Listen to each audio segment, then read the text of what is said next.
Hello everybody, and welcome to the J72 Gaming and Reviews channel.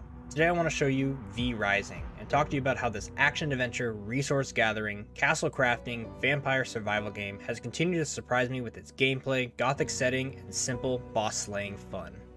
Now if you're a fan of RPGs, or someone who really enjoys gearing up your character, getting new armor, getting new abilities, or you're somebody who enjoys base building, designing out new bases, and crafting the interior design, or building up new crafting benches to allow you to make those new gears and stuff, and I think this game really has what you're looking for. Now in this video, I'm going to show you kind of a brief overview of V Rising, then we're going to go into a simple boss kill adventure and what that looks like, and then I'll show you everything about the base and kind of what that all entails, and we'll end with a pros and a cons section towards the end. If you guys end up liking this video and want to see more reviews from me, I welcome you to subscribe to join the Sauropod Squad. Here on the channel, we have a theme around dinosaurs, but we focus on all sorts of gaming content with our reviews, so I welcome you to join. Alright, let's dive into this video review of V Rising in the proper vampire fashion, fading into the dark. Alright, so what is this game really about? Like I mentioned already, at its core, it's an action-adventure game all about slaying bosses. But you also spend time between those boss hunts gathering resources around the world map. You then bring those resources back to your castle, where you can spend them on not just upgrading the base around you, but also your gear, weapons, consumables, I mean, you name it. You really have this really well fleshed out crafting system in this game, and we'll go more over it in detail later in the video, as you really do spend a good amount of time in this game working on the castle. But I think a good way to introduce you guys to the game is to show you a boss hunt. In V Rising, killing a boss grants you not only new abilities, but can also sometimes unlock the new workbenches, recipes, new forms to turn into, etc. So hunting new bosses to progress through the game is the main gameplay loop that you'll find yourself playing with. So let's start by taking a look at hunting down one of the early game bosses, Quincy the Bandit King. So in this hunt, you will see me and my buddies, Ryan, aka Ardabs, and Patrick, aka Kaguya, working together to get this boss down. We all start by meeting up at Ryan's castle, as he was a bit ahead of us all at this point, and he had by far the fanciest pad. Once grouped up, we jumped into our wolf form, which is something we got for killing one of the earliest bosses, an alpha wolf, earlier, and then we traveled out to the location of the boss. Along the way, you can expect quite a variety of enemies out here in the open world. It's generally split up between a few major sections of the map, but you've got deep forest, bandits camp, farmlands, temples, all sorts of cool areas that you can find. A typical trip like this saw us running into packs of undead, roaming bandit packs, you know, the usual stuff vampires have to deal with. And honestly, speaking of stuff vampires have to deal with, take a look at how we're traveling in the day. You can see me darting from shadow to shadow, and that's because if you're out in the sun for too long, you will start to burn, and it does a quick number on your health if you're not too careful. It makes being out in the daytime a much more dangerous task than at night, and sometimes you'll actually have to avoid taking on fights until the sun sets, when it'll be much easier for you to fight. But luckily for us, we timed this well so that we arrived to our location just as night fell, the bandit stronghold. Ryan had prepared some explosives to breach the door beforehand, so he set those up, stood back, and shot away. We began the tried and true process of looting absolutely everything in the area, and after slaying our way through the bandit ranks, we made our way up to the main target of the excursion, good old Quincy himself. Now, these boss fights are quite fun, honestly, and each of them has proven itself to be complex enough to be an interesting challenge. I'm showing you here a kind of long clip because I think it will really let you see how the whole fight plays out and how it really feels without chopping up the footage. These fights can last a good while, and thus they can have multiple phases where the bosses will change up their abilities or spawn a ton of additional guys for you to deal with. You have two spell abilities, which you can see me using here with the R and the F button, and you will also have your weapon skills with Q. Eventually you get another weapon ability as well as a spell ultimate, but I'm not quite that far into the game yet here at this footage. The bosses are tough in this game, and it will definitely test your abilities. You see here that I didn't quite make it through this devastating shoulder charge barrage that Quincy threw at me. Luckily though, since I brought some friends, with a quick revive from Ryan while Pat distracted the boss, I was able to slip away, heal up, and then make it back for the rest of the fight. And after a bit more carnage, we had done it, and the Bandit King's blood was ours to drink. Because in this game, drinking the blood of bosses gains us their abilities and unlocks new content for us to use. Quincy here unlocked the Chaos Barrier, which is sort of a spell shield, as well as a Merciless Charge, my first ultimate ability, so I definitely chose that in my slot. Alright guys, so that gives you kind of a good understanding of what to expect when you're out and about in this game, and you're running around killing bosses and gathering resources and stuff. Now I want to kind of bring you into what I'm calling this live action section here, where I can talk to you guys and kind of walk you through what exactly it feels like when you return from a hunt and return from gathering those resources, and you're really going around building up your base and what that ends up looking like. Now, this base I have right now, I would consider an endgame base, but it was my starter base. So it evolved kind of naturally as I was learning what was going on with the systems in the game. So it's not perfect, and everything's kind of made to work. I will show you guys that up here I actually have a new endgame base that I'm working on building, and might make a video separate from this one, really going into details on that one and how I would prefer to have set up my final base. But let me just kind of show you guys what to expect here with building. So first off, you can see I've got some servants running around. I'll get into those guys a little bit later, but essentially you can kind of just gather some servants up, and they can go out on missions for you and all that. But the main aspect to take away is that you're going to have different crafting tables, and the different crafting tables need to have different rooms. So you can see here I'm in my alchemy room. It's got an alchemy floor. It's got the alchemy table. This thing can create rats. This thing is the blood press, where you can gather all your blood and craft it into certain different blood consumables, etc., etc. This here's the devourer. I can put stuff in here that kind of it'll, you know, eat an item I don't need and spit back out the resources, which is really cool. Just like any good crafting game, you're gonna have a ton of chests. So you can see here that I've got my fiche, my fiche and my gear, extra gear here. It's my important chest with, you know, stuff that I need that I consider important. Dust, tailoring, gems, you name it. And you can see that some of my chests were not big enough, so I've actually upgraded to bigger chests. And like I'm saying, I've kind of been finding new stuff as I build out the base and get further in the game. This here is the workshop. The workshop is really going to be kind of your first main room that you start the game with. It has things like the grinders, where you can grind down stone to make stone brick, and you can grind down lumber here to make planks. Now those are going to be your two main resources when building up the base in the beginning.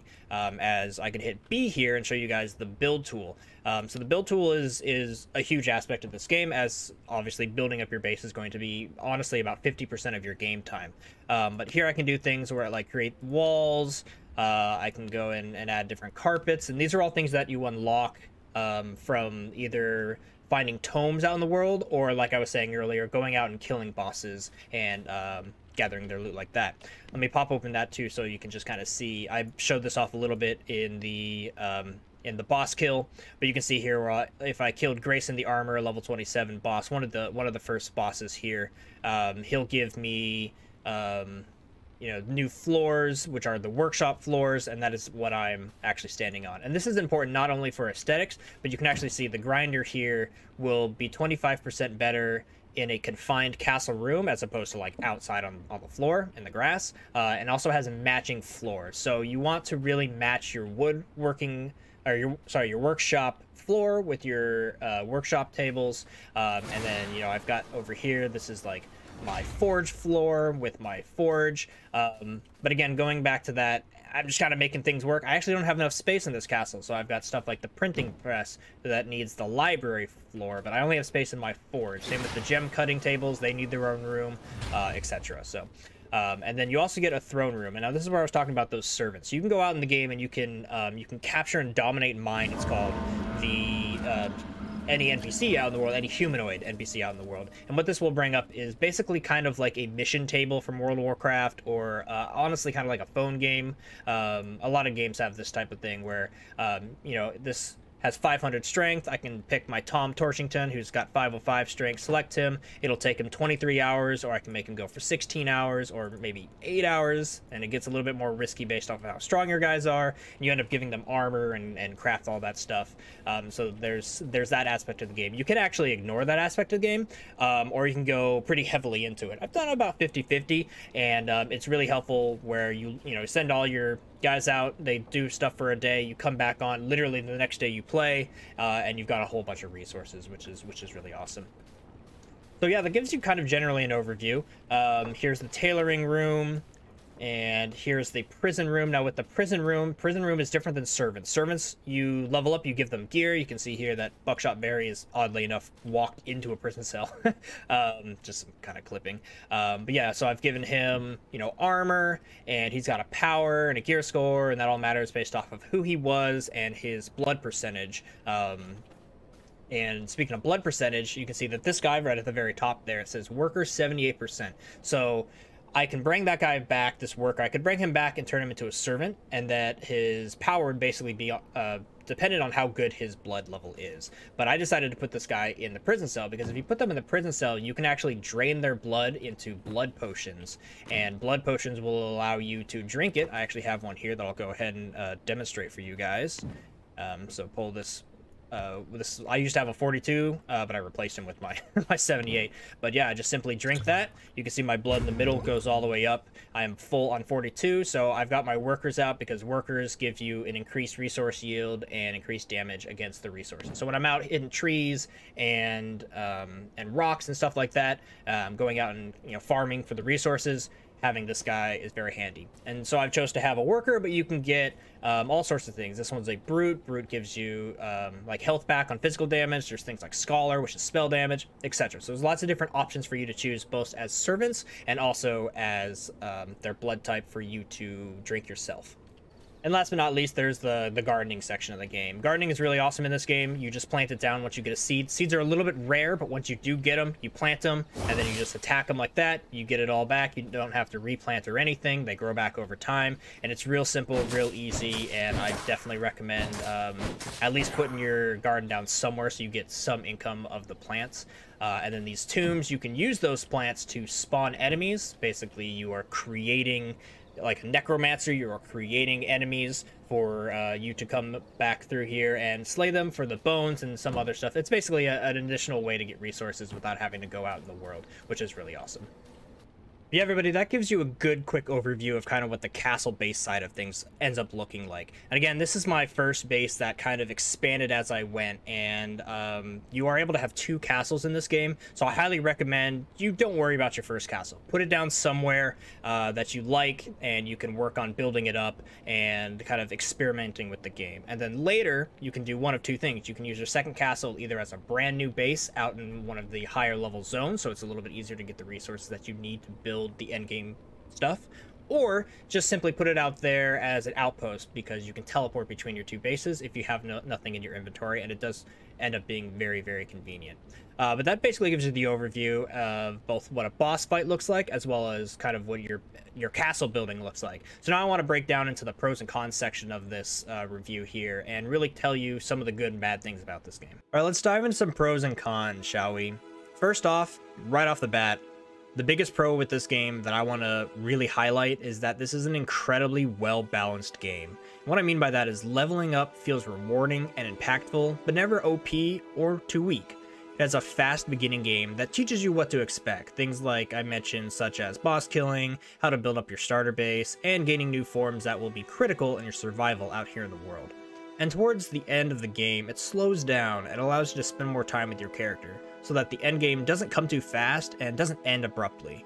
Good balance is very hard to achieve in video games, so I give mad credit to V Rising for nailing this aspect. Castle customization is great, and that's coming from someone who identifies as a builder in video games. As you saw, you're able to make a very expansive base with multiple rooms and each have a purpose and different aesthetic. It's very enjoyable to farm out the resources, as you usually end up with more than you need, which means less time roaming the world hitting trees and rocks, and more time being creative and experimenting with new base ideas. This is important as it makes the resource gathering feel very rewarding, and it lets the player spend more time doing fun things rather than just the tedious chores of gathering. Action combat is varied, looks good, and feels great.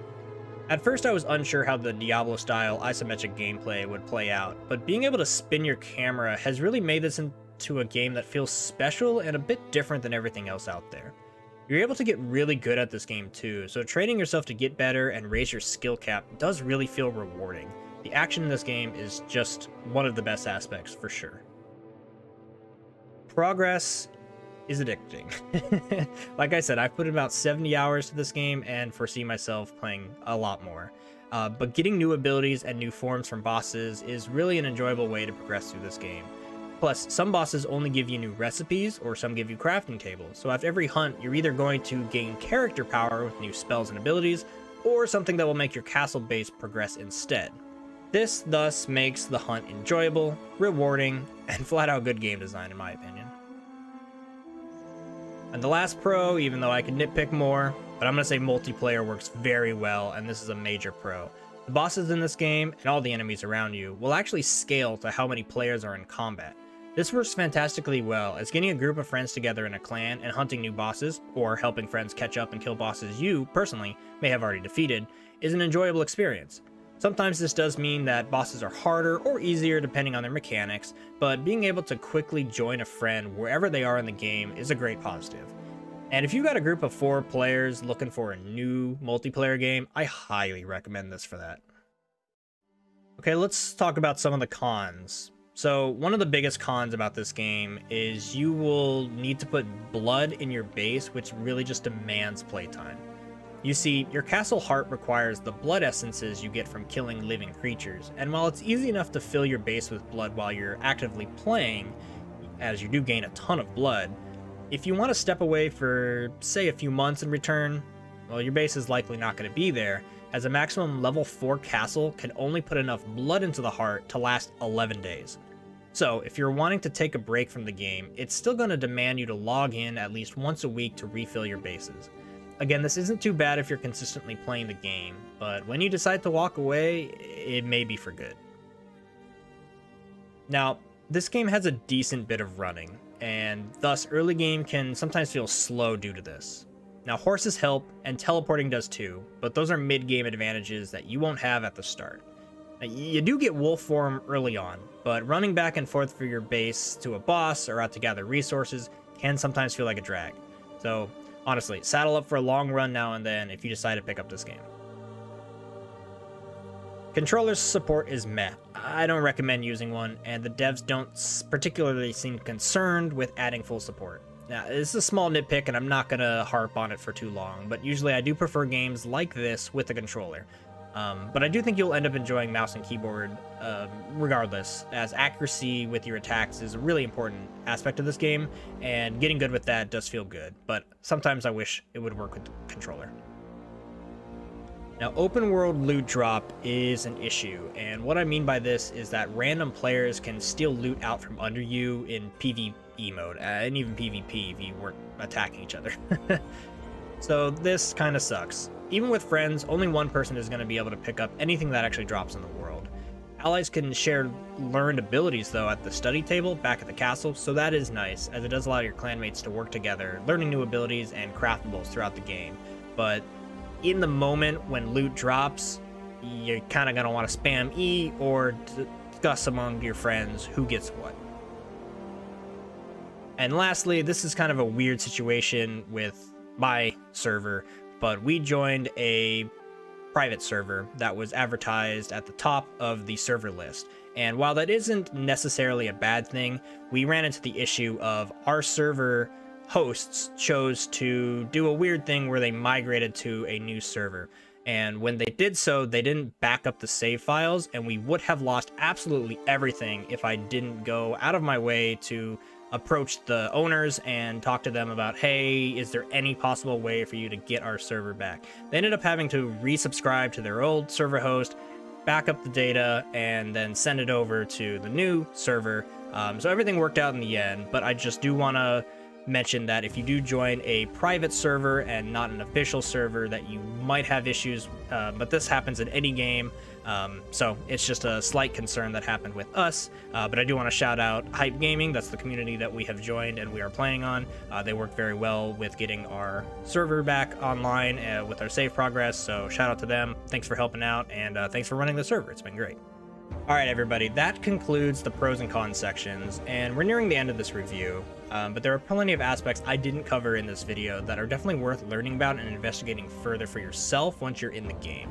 Now, I also didn't really mention that there are PvE, PvP, and very hardcore lose all your stuff style PvP servers in this game as well. Those aren't personally my styles, as I am very much a PvE player, and that is why this review mainly focused on that aspect of the game. But if you're looking for that hardcore experience, then V Rising does have what you're looking for. But from my point of view, this game has amazed me with so much of its quality, content, and fun action-packed gameplay. Plus, it lets me build a huge castle base full of different looking rooms, crafting benches, servants, you name it. It really is a perfect merge of action and building, and that's a rare balance to achieve in games. Overall, I highly recommend this game. I've sunk nearly 70 hours into it, like I've said, and I can easily see myself reaching the 100-hour mark by the time I have killed the last boss and able to say that I have become the master vampire of my server, who rose up to conquer the lands from a humble, tiny castle owner to a blood-sucking castle baron in my own right. Alright everybody, that's it for this review of V Rising. I welcome you to subscribe here to join us in the Sauropod squad, as you can tell.